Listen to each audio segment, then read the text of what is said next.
जय हिंद। आइए देखते हैं चंपारण सत्याग्रह। चंपारण सत्याग्रह को किस प्रकार से गांधी जी ने सफल बनाया और किस प्रकार से यह चंपारण सत्याग्रह हुआ था। तो आइए देखते हैं। चंपारण सत्याग्रह से पहले हम लोग जानेंगे कि तीन कठिया व्यवस्था क्या थी। तीन कठिया व्यवस्था के बारे में समझते हैं, तब समझ में आएगा हमें चंपारण सत्याग्रह। तो तीन कठिया यह काफ़ी पुराना मामला था। गोरे बागान मालिकों ने किसानों की एक अनुबंध करा लिया, जिसमें किसानों को अपनी भूमि के 3/20 हिस्से पर नील की खेती करना अनिवार्य था, जिसे तीन कठिया भी कहा गया। अर्थात कि 20 कट्ठा में 3 कट्ठा भाग पे आपको क्या करना है, तो नील की खेती करनी है। जिसके चलते अब अपने 20 कट्ठा के तीसरे भाग पे आपको नील की खेती करना अनिवार्य था, और यही प्रथा जो थी तीन कठिया व्यवस्था कहती थी। सब कुछ चल रहा था, तभी जर्मन में रासायनिक रंगों यानी कि रासायनिक नील की खेती हो गई, जिससे कि भारतीय नील बाजार ख़त्म होने लगे। क्योंकि जो रासायनिक नील थी इसका रंग भी गहरा था और एक बार चढ़ने के बाद जल्दी नहीं उतरता था कपड़ों से। और दूसरी यह बात थी कि जो रासायनिक रंग थे यह भारतीय नील या मतलब जो प्राकृतिक नील थे इसके अपेक्षा सस्ते मिलते थे।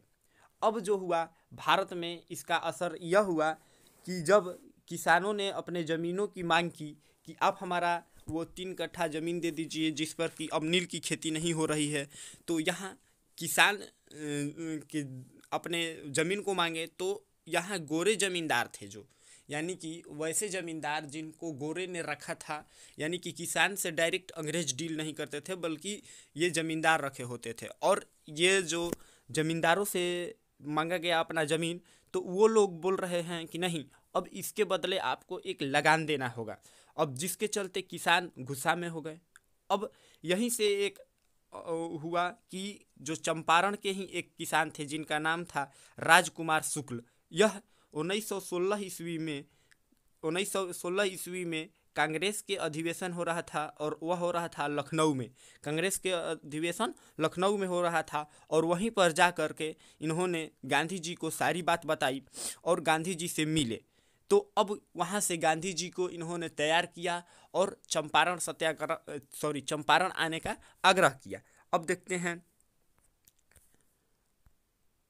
हाँ, तो अब गांधी जी वहाँ से चलते हैं और सत्याग्रह में भाग लेने के लिए उनके साथ और कुछ नेता चलते हैं, जिसमें गांधी जी तो प्रमुख हैं। उनके बाद डॉक्टर राजेंद्र प्रसाद थे, महादेव देसाई थे, जेपी कृपलानी एवं अन्य मुख्य नेता थे। अब उसके बाद जब वह गांव में आते हैं, तो गांव में ये था कि 2 घंटा रुकने के बाद अगर उससे आप अधिक ज़्यादा रुकते हैं तो वहाँ का जो स्थानीय डीएम था वह आप पे मुकदमा कर देता था।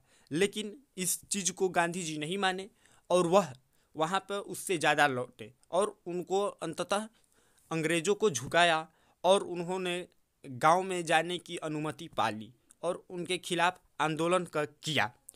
तो देखिए, गांधी जी अंग्रेज अधिकारी ने वापस लौट जाने का आदेश दिया, परंतु गांधी जी नहीं माने। अंत में सरकार ने गांव में जाने की अनुमति दिया। इसके लिए सरकार ने एक आयोग का गठन किया। जब गांधी जी इस सारी चीज़ों को देख रहे थे तो उन्होंने एक मांग की कि इसके लिए एक आयोग का गठन किया जाए, और जिसमें गांधी जी को भी सदस्य बनाया गया। अब गांधी जी इन सारी मामला का खुद ही जांच कर रहे थे। गांधी जी आयोग को समझाने में सफल हुए कि तीन कठिया व्यवस्था को समाप्त की जाए और किसानों की अवैध वसूली को वापस किया जाए।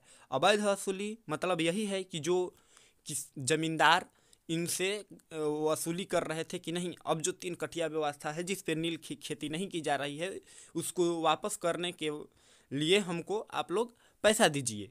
और नहीं देने पर वो लोग जमींदारों को चौराहे पे मारा करते थे। उसके बाद समझौता के बाद बागान मालिकों ने अवैध वसूली के 25% हिस्सा किसानों को लौटाने की मंजूरी दी, और इसके एक ही दशक बाद यानी कि 10 वर्षों के बाद बागान मालिकों ने चंपारण छोड़ दिया, क्योंकि यहाँ से अब उनकी बिजनेस हो रही नहीं रही थी। तो उन्होंने क्या किया कि चंपारण छोड़ दिया।